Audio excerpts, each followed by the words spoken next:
Bonjour! Comme nous l'avons dit précédemment, le niveau 6 est un niveau de consolidation. Dans cette leçon, nous allons revenir sur les calculs dans lesquels on combine multiplication et division. Donc pour que ce soit plus facile pour toi, je te conseille de revoir les leçons précédentes sur les fractions pour vérifier que tu les as encore bien en tête. Et en particulier la leçon du niveau 3, multiplication, échanger les nombres, la leçon du niveau 4, fraction de signification, et celle du niveau 5, fraction équivalente et simplification.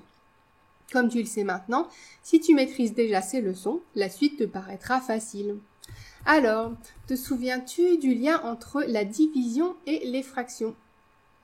On peut souvent écrire l'un ou l'autre. Mais pourquoi? Eh bien, dans la leçon fraction de signification, nous avons vu que la fraction est le résultat de la division. Allez, un petit rappel quand même.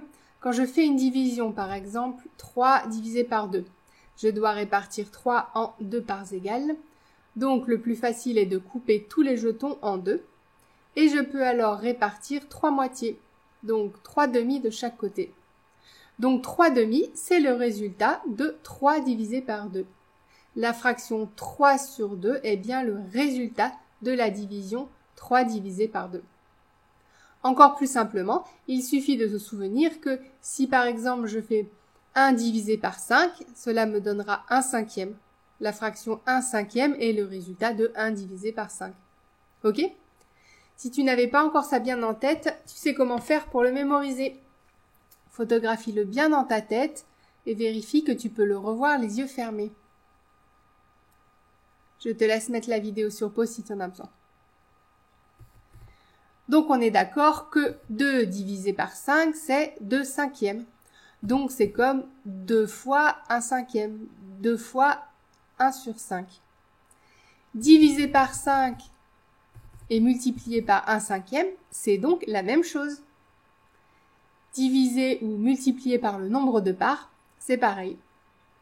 On peut aussi le voir comme si je fais 2 divisé par 5, chacun des deux éléments est transformé en 1 cinquième, donc j'obtiens 2 cinquièmes.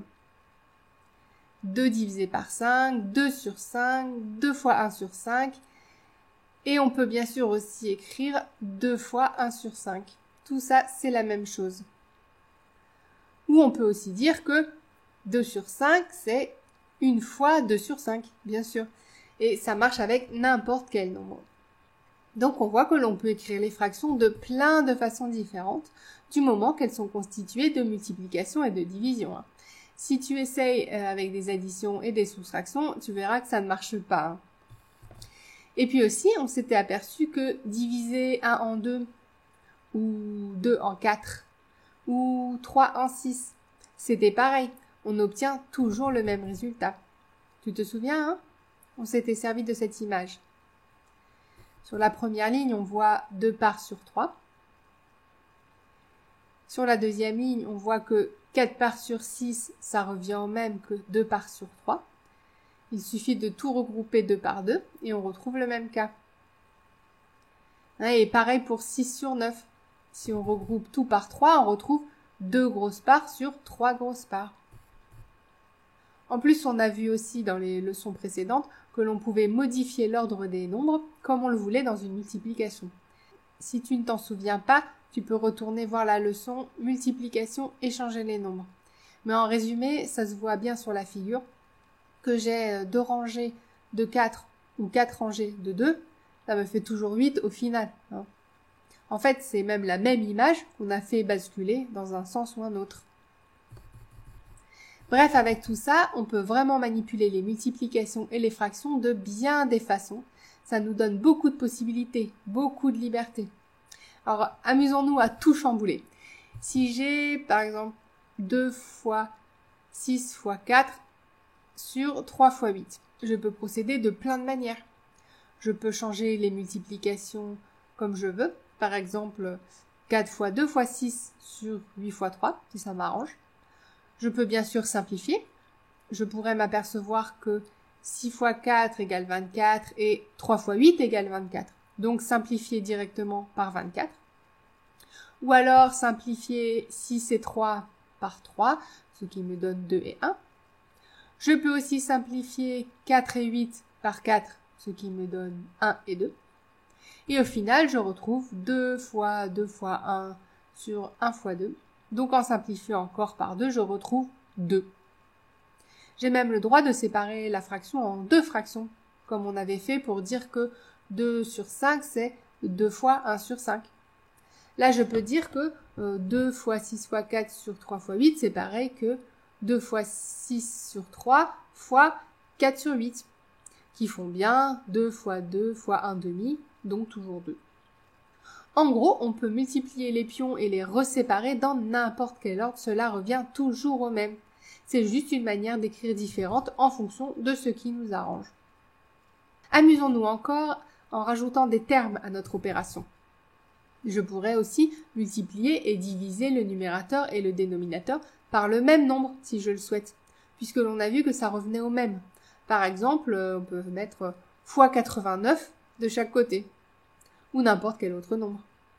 Tout mon paquet à gauche va se démultiplier en 89 paquets, mais ensuite on va les reséparer en 89, donc je retrouverai le paquet du départ. C'est l'inverse de la simplification, mais si je veux le faire, je peux, ça marche.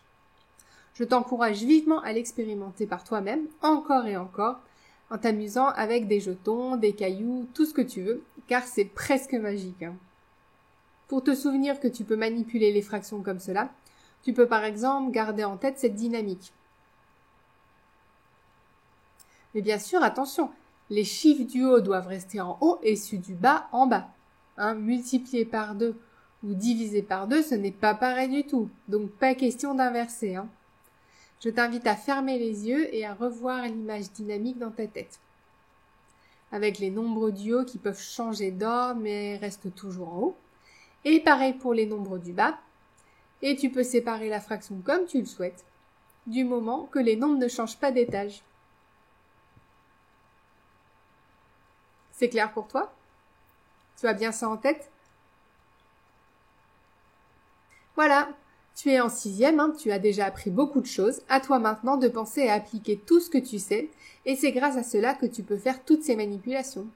Alors amuse-toi bien à triturer les fractions, révise, fais des exercices, et comme ça, tout ça deviendra naturel pour toi. À bientôt!